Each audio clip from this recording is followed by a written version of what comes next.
Kabila Wumela parce que tu as gagné au réduire toi ya pourcentage na mitema ya ba congolais. Kabila olongoli to ya pourcentage olongoli bolingo ya Congo et pas ya ba congolais.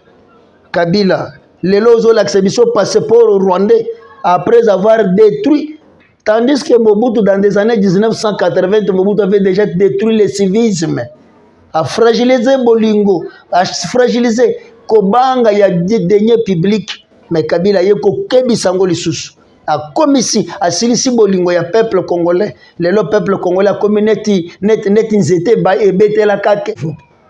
Mais le président Ibrahim Traoré vient de réagir par rapport à une réaction. Mais c'est le seul président africain qui a réagi. Et naturellement jamais comment un Africain en train de parler pour non. Tandis que bango bazako luka ba visa pour ba kende poto France na bana na bango. Ils vont dire quoi d'Emmanuel Macron? Et pourtant Emmanuel Macron en 2022 lorsqu'après avoir organisé une réunion conférence des ambassadeurs, Emmanuel Macron avait insulté les peuples africains comme les sous-hommes. Comme les sous-hommes. Bonjour. Bonsoir. Selon Gonga Bino Boali Nangokuna. Selon Place Bino Bozali, selon ma destination Bissika Bozali, on a payé ce peuple congolais de père et de mère. J'ai dit ceci, on a payé ce congolais où il y a de père et de mère en beauté, Bissika Bozali. Sans oublier les Congolais qui vivent avec la philosophie du peuple congolais. Pour mboga oyo tokoma na difficulté omoni muntu aye ko se présenter net dans ndeko na yo congolais nzokende muntu aye pour comprendre comment tu réfléchis, comment la République démocratique, comment sa nation peuple na ye evivaka pour akopiaka azwaka ba point faible ya peuple congolais abanda ko brandir yango par-ci par-là et c'est ba personnalité ya bongo akolakisa na moi ki aza congolais zongende na butu azalaka na ye mutu mususu ba congolais wana na pesi bango mbote te na pesi ba congolais ya de père et de mère mbote Bisika Bozali ba congolais ya de père et de mère Bisika Bozali na Goma Nyirakongo Chikudu Orosaoya na pesi ba congolais ya de père et de mère na territoire ya Rutshuru na Kiwanja ville Kiwanja cité Kiwanja Kakan na Kiwanja centre na pesi bino mbote mingi, sans oublier les Congolais de père et de mère bazana Masisi na Rutshuru na Ngube na Ngungu na Mbatimbata Bisika Boza na pesi bino bambote ebele na bosani te ba Congolais bazana côté ya Ituri Ber Maninga Njuma Mali na pesi bino bambote o bazana Kasongo na bosani bino te o bazana Rubaya. Sans oublier les Congolais de père et de mère où vivaki atrocité ya bitumba moko depuis samedi. Oh yo wazalendo na fardresse balaxi de quoi? Ils sont des vrais patriotes. Peuple congolais c'est l'air grave. Avec Boussa TV.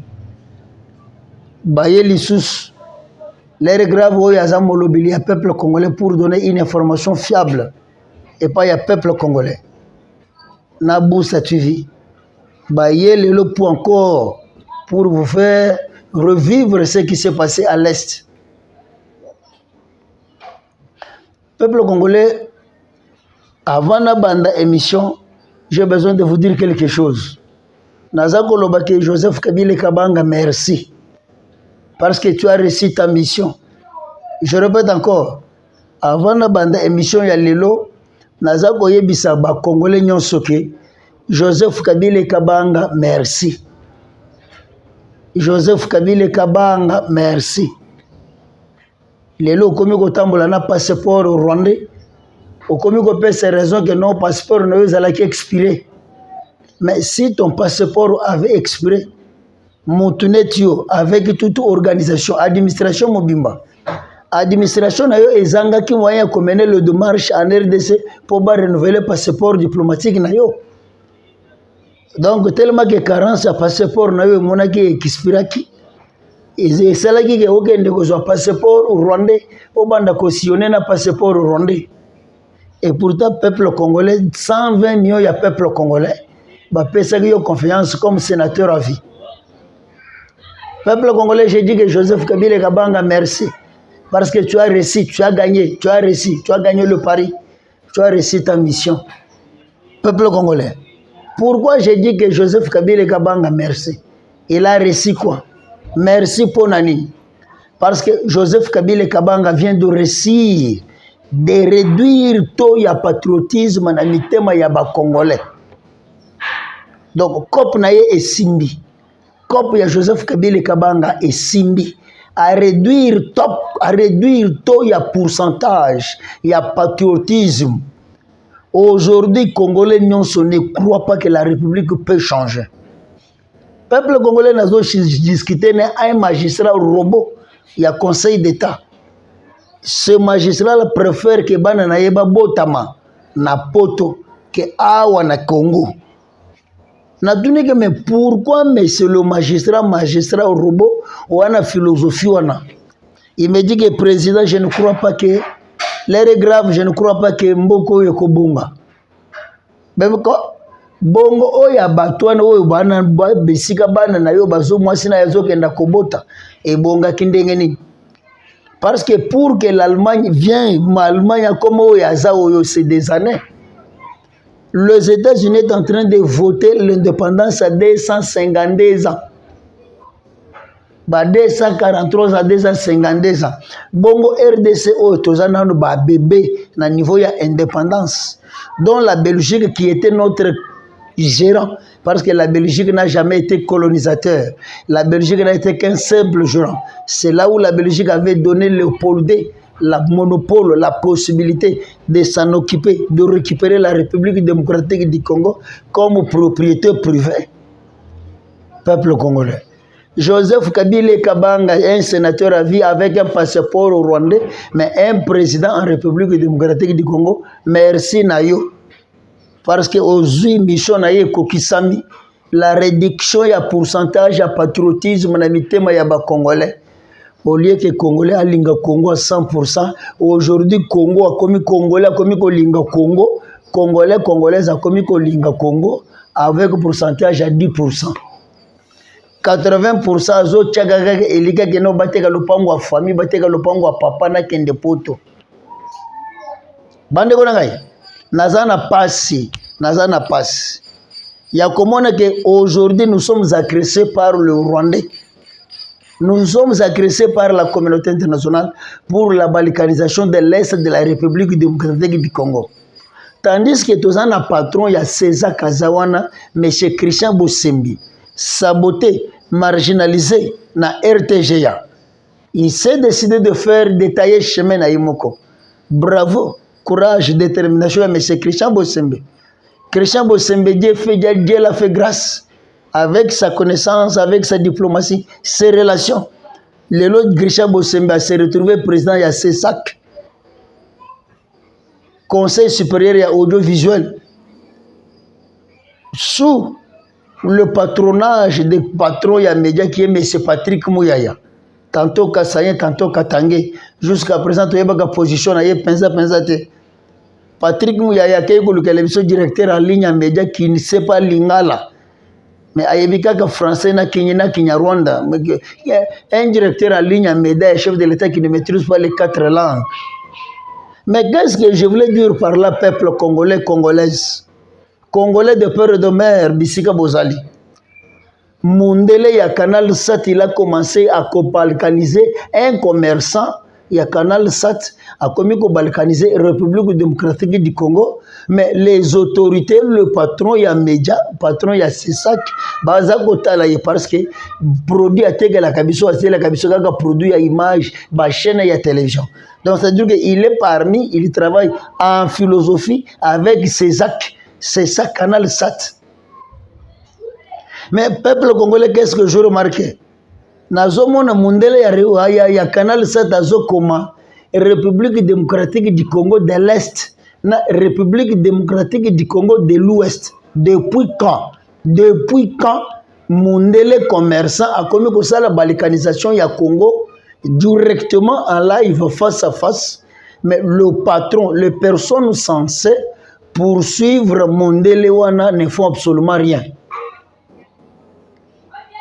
Peuple congolais, les personnes censées que par quel mécanisme Congo et Zagaga République démocratique du Congo yemoko soit dans le sud-ouest à l'est de la République démocratique du Congo, donc compris Bongola. Bongola c'est frontière à Sud-Soudan na Ouganda. Notre premier village de ce côté-là est Bengamakana Kombo ya Bongola.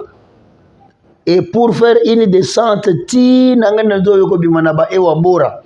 place Joseph Kabila Kabanga à Botama, Jeannette Kabila Kungu à Botama na 68 à 69, Joseph Kabila Kabanga ego Botama na Manono na 71. Les deux ma passe à Botami Bamboule Kesseni, mais Bazaba ma passe. Voilà le peuple congolais et congolaise, c'est ce que je voulais vous dire ceci. Et le Congolais, il y a de père et de mère. Et juste après monsieur Patrick Mouyaya, na monsieur Christian Bossimbe, un commerçant en faisant de telles choses, et puis à publier, il y a des images, et l'Obami et à lobby justifié dans quel sens la République de l'Est et la République de l'Ouest est endengeni. Mais c'est là où je me pose autant de questions. Est-ce que réellement patriotisme est un akati yamboko avec telle personnalité qui fait de telles choses? Mais nous, on est là très calme, très à l'aise. On ne dit absolument rien. Est-ce que ça a sens? Peuple congolais, il y a des pères et de mères. Peuple congolais. On a bien un peuple conscient. Est-ce que réellement on est conscient? Oui, j'ai eu du temps à réfléchir, je me suis posé la question. Dans chaque famille, ceux qui m'ont amaillé la zaba, santaka vraiment solo ya mayele et lumbaga na famille wana. Dans chaque famille, dans une famille où il y a les hommes intelligents et les intellectuels bien préparés, tu sens que solo ya mayele comportement, agissement, il y a bateau sentir que vraiment quand même pourcentage malgré les anomalies et causangaté, mais avec des petites exorbitations, mais tu sens que bateau va refléter boignant. Et on a mis une question, lelo na mitungi simingi. Est-ce que Congo te réellement bateau mayele bazana Congo? Bato amayele ba professeur parce que nazo mona que tozana 80% ya professeur, 110% ya professeur. Maintenant je me pose autant de questions. Est-ce que réellement dans ce pays il y a des professeurs, Peuple congolais de père et de mère. Comment se peut-il qu'on peut voir quand même des corps scientifiques na mboko ya biso, mais solo ya mayele et lumbaka na Congo te. Solo ya bato amayele. Au sentir que vraiment les comportements intellectuels congolais, et sentir que vraiment pour corriger le petit peuple, le faible qui ne sait absolument rien. Mais est-ce que Congo oyo bato amayele bayali? Congo mon pays. Les grands journalistes Dieudonné Yangumba, Chamberton mon vieux, est-ce que mboko oyo bato amayele bayali? Bino botu babanda makambo ya journalisme kala. Bino boizana maîtrise sur la philosophie journalistique. Motoazo banda déjà kobali un commerçant en train de balkaniser votre pays a commis qu'au Sende que nos République démocratique du Congo de l'Ouest.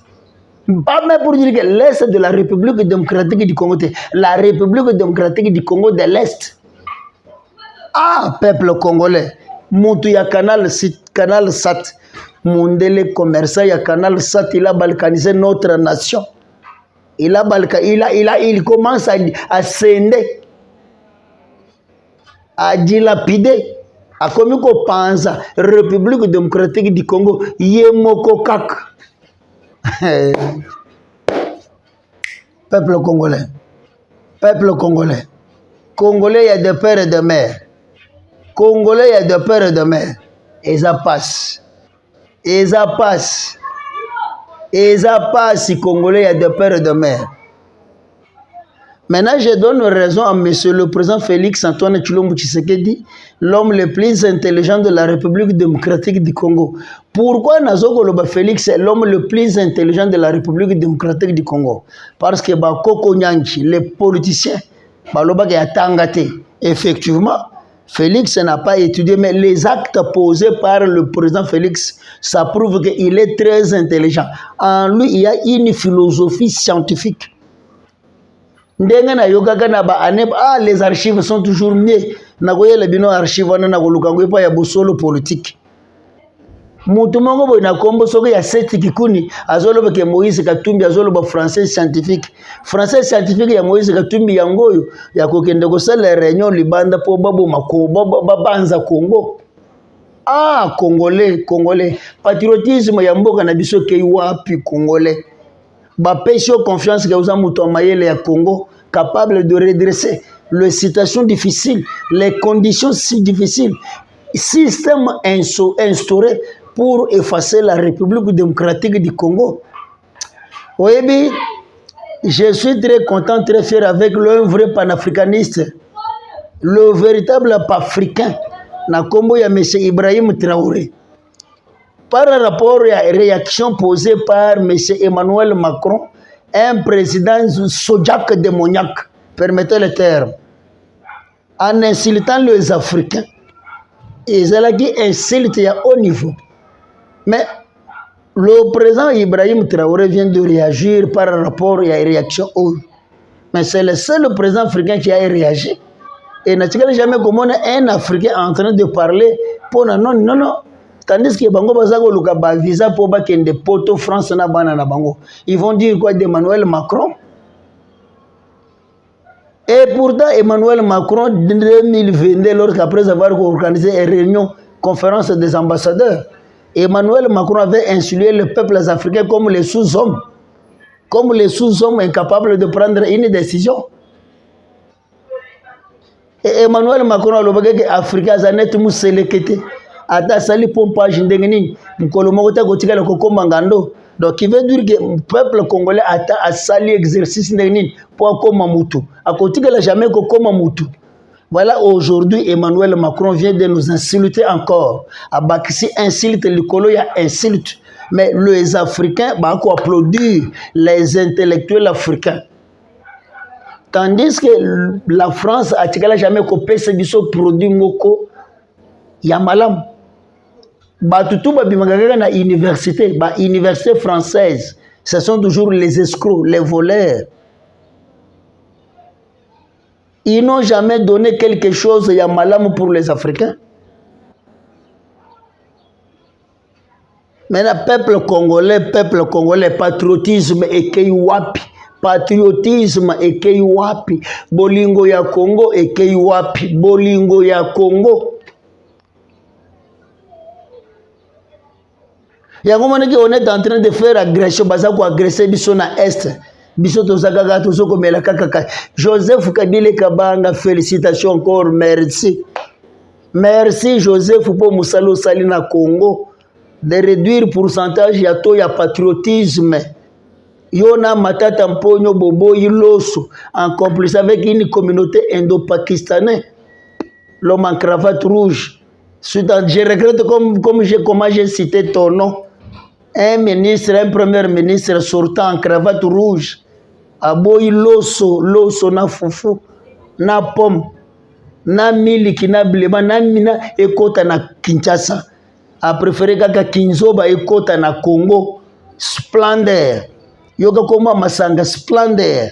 Et pourtant splendeur qui veut dire que ozo kende Kingasani mais on se retrouve comme des gens na Kasangulu vers au revoir Kinshasa. Donc okeko se retrouver kuna loro sutuki boy ngame na kendeka Kingasani mais na komi na Kasangulu ndengeni omeka kozonga boy nanda kwa ta difference ate komi kozonga makolo Kinzoba yoka masango tomelaka na Kinshasa Kinzoba soko bi Kinzoba longolo kaka ki komi zoba peuple congolais où est le patriotisme Où est le patriotisme? Otozomona ekiri ya bapele mongo baza ko funda onatra za ko futa bango ba 46 millions de dollars. Et pourtant biso na cité to lobaka ka pele mongo za la comme d'affaires. Zokande escroc, un véritable anarchère, aza ko anarquer ba bien ya l'état congolais. Ah monsieur Costa Mutamba Nzamba batela yo. Nkwame Nkrumah na biso, Thomas Sankara na biso. Sékou Touré na biso, les hommes forts, les hommes que le communisme impérialiste, néocolonialisme ont tués. Et Emery Patrice Lumumba, tous ces grands esprits panafricanistes et s'incarner dans M. Kossa Mutamba. C'est pourquoi nous t'appuyons, surtout les graves, Azako appuyer yo, Azako soutenir. Parmi les gouvernements, j'ai dit, parmi les gouvernements dont la représentativité, l'entête et le gouvernement incapable de maîtriser la constitution congolaise, la patronat du gouvernement, l'orientation, une référence, une dame de référence, il y a gouvernement naïe, mais incapable de maîtriser la constitution, une constitution machiavélique, diabolique, démoniaque, satanisme, incapable de maîtriser ça. Mais yo, M. Kossa Mutamba, tu es en train de poser des actes, il y a des valeurs africaines. Redresser la justice, une justice qui est malade. Ah, j'ai suivi un professeur, il se tape tout le temps la poitrine qu'il est professeur en droit constitutionnel. Alors, lorsque la justice est malade, tout le monde est malade. Le pasteur est malade, le magistrat est malade. Tandis que le magistrat dans la philosophie juridique, c'est le magistrat qui sont là rien que pour redresser. C'est le magistrat censé maîtriser loi ya mboka pour redresser les avocats. Parce que l'avocature, c'est un métier libéral, capable de falsifier les documents. Ya mapango batu po bazo mbongo. C'est là où vous avez remarqué na ba parquet na ba sousat ba kangaka mingi bavocat. Mais aujourd'hui na mboka Congo ba komi ko kangana ba magistrat, le magistrat ba komi ko sala philosophie ya anargation, ba komi ko anarquer biloko ya batu. Ah, l'heure grave, complot international. Complot international, son excellence Félix Antoine Tshilombo Tshisekedi. Complot international. Maintenant, comment de jouer complot international, il faut se faire un imbécile pour tromper les imbéciles. Peuple congolais. Kabila Wumela parce que tu as gagné, au réduire toi ya pourcentage na mitema ya ba congolais. Kabila olongoli toi ya pourcentage, olongoli bolingo ya Congo et pas ya ba congolais. Kabila lelo zo l'accession passeport rwandais après avoir détruit, tandis que Mobutu dans des années 1980 Mobutu avait déjà détruit le civisme, a fragilisé bolingo, a fragilisé kobanga ya deniers publics. Mais Kabila yeko kebi sango lisusu a komisi asilisi bolingo ya peuple congolais. Le peuple congolais a komi neti nzete ba ebetela kake azoko yiba mbongo ya Congo Santo Malando. Mais c'est comme ça Mutamba talela biso likambo ezoleka na ministère ya santé. Eza na ministère eza na potopoto net ministère ya santé te. Comment se fait-il que mutu aza enregistré bien na bureau de paye na serveur central salaire na ye dimaka depuis? Comment se fait-il que mutu aza enregistré bien, recensé, identifié, aza na carte biométrique, tandis que le patron ya fonction publique M. Liaou Jean-Pierre, que je félicite beaucoup, son excellence na koleka na bureau, l'air grave ya koleka na bureau na yako fongolo ba vérité misusu malgré na zui bona nete na koleka na bureau pat Liaou. Oh, na koleka na bureau, na boa kisiote na koya. Mais je révèle quelque chose. Na ministère ya santé ezana poto moko terrible. Rien que na ville province de Kinshasa, nous avons 5000 zones de santé. Et pourtant, le médecin, les agents, les fonctionnaires de l'État, va enregistrer bango. Yo na bureau na fonction publique, na secrétariat na bango, va enregistrer bango, bazu ba carte biométrique. Batouana babandaki kozwa salaire na bango. Mais na mois d'avril 2024, subitement, na niveau ya secrétariat général, bakati batouana salaire pour la suite moko yebanate. Mais bazana ba carte biométrique. J'ai de preuves. J'ai de preuves. On a mené le démarche, le salaire na bango et bimaka chaque fois. Mais ce qui salaire est bimaka chaque fois. Mais pourquoi dans le secrétariat, bazouaka mbongo te 9 mois yango? Bilogo chef de l'État Zakoboy, déraciner les antivaleurs, déraciner les systèmes dictatoriaux. Et quelqu'un qui travaille, qui prend des risques. Tout ça, c'est pour saboter le système de santé universel que le chef de l'État a salé. Et Kalamingite na kotanga quelques hôpitaux. Quelques hôpitaux où baza ko saboter philosophie ya maternité gratuite au chef de l'État à Lobaki. Ah, Kabila Oumela, osilisi bolingo ya bongo na mitema. Tala lelo balobi ke tronçon tel 1000 francs, tronçon tel 500 francs. Mais ozomona Kinois, Congolais, azolinga a marginalisé, a maltraité, a commis ko boya komema, ndeko na ye Congolais. Tandis que le président Félix a payé ça ka DG ya Transco 400 bis. 400 bis. Mais c'est Jean-Pierre Mbemba, patron, ya transport. Tala Likambou, département nayo. Le président Félix ne peut pas lutter avec toute une communauté internationale. Abanda ko lutter les sousnaba intellectuels illettrés qui sont en train de ruiner l'image, éternir l'image de la République. Bango fing ce chef de l'État, tandis que le chef de l'État a payé bango 400 bis pour quand même que le peuple congolais, surtout Kinois, a quand même une possibilité de transport. Mais cet homme-là est très à l'aise. Avec 400 bis, ne fait absolument rien.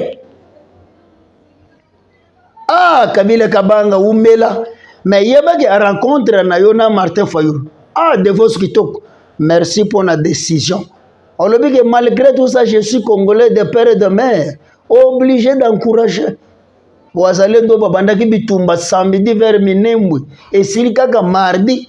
Tandis que bango balali na ba soki côté ya soki fa de nechin soki fa de nini wana soki nini wana na ba climatiseur. Mais lorsque toi tu as félicité le Wazalendo et le FARDC bazo sanctionner yo. Papa ba sanctionner yo ko bangelo côté. Le président Félix a appelé ça déjà yo musala. Tu es quand même un inspecteur ya IGF. On te paye bien, tu es bien caté. Le gouvernement congolais, l'État congolais a yebio. Kobanga te bango bazo luka. Toi tu crois que bato ngole lo bako comme ba président ba bossa na masolo. Ba bossa na masolo. Ba moniteur to tindaki monsieur Anthony Tshisekedi akendaki na réunion moko ya Sénat na niveau ya Venezuela pour y aller rencontrer le président Maduro. Bakolapa ata bofingi ko sale loko te nana mwana oyo so mwana ni mwana ngulion akomaka chakana. Lorsque Abraham Lincoln a bimi papa ya Abraham Lincoln azalaka cordonnier abanda ko sala sapato na États-Unis yango moniki Abraham Lincoln tile lo salaka ka sapato mais malgré comme président parce que alandaka bizaleli ya papa na ya yeko taye chemin na ye okolapa. Ça c'est l'erreur grave. Kabila merci. Kabila félicitations. Au réduire toya pourcentage habitema ya ba congolais. Mboka mobi peuple congolais et peuple congolaise, je vous dis ceci. Dans une famille où il y a quand même tout ya bato mayele babimisaka solo. Pimbo ya bato mayele. Mais République démocratique du Congo avec les experts en taxes de valeur ajoutée, experts en comptabilité cisco-sécurisale, experts en comptabilité analytique OADA. Mais solo ya bato mayele ezate. Pimbo ya bato mayele ezate. Oza secrétaire général ya ministère ya santé ozo kata ba salaire ya batu kaka boye sans que ezala papa kosa mutamba na mama Judith botale la biso makambo zoleka na ministère ya santé et yana ministère oza na poto désordre net ministère ya santé te ba kata batu ba salaire. Et pourtant la santé est primordiale. Mais lorsque vous avez saboté, fragiliser, négliger à Sarbaja ya santé plutôt que de Boussa TV, l'air est grave. Abonnez-vous. L'air est grave. Abonnez-vous. Partagez, commentez, likez. N'insultez pas. Nous partageons. Tu peux insulter. Naïbi, caractère yaba ignorant. Et ça, ce n'est pas un problème. Mais j'ai dit ceci, Mbote na ba Congolais nyonso. Il y a de père et de mère. Mbote na bande konanga nyonso baza na Ituri. Et na utuko yebse bino na ibandele ya émission que il y en a batu moko pendant la journée ce sont des Congolais. La nuit ce sont des lions. Boussa TV. Que Dieu protège mon pays. Que Dieu protège mon président Félix Antoine Tshilombo Tshisekedi. Plus 243 85 14 63 644. Plus 243 85 14 63 644. Monsieur Patrick Maindini na Ituri na village oyo Mayandi Umela na yokaki message na yo. Tokosala effort tosolola na patron ya Boussa TV. Tomeka ko réfléchir. Que Dieu protège la RDC. Ciao. L'heure est grave.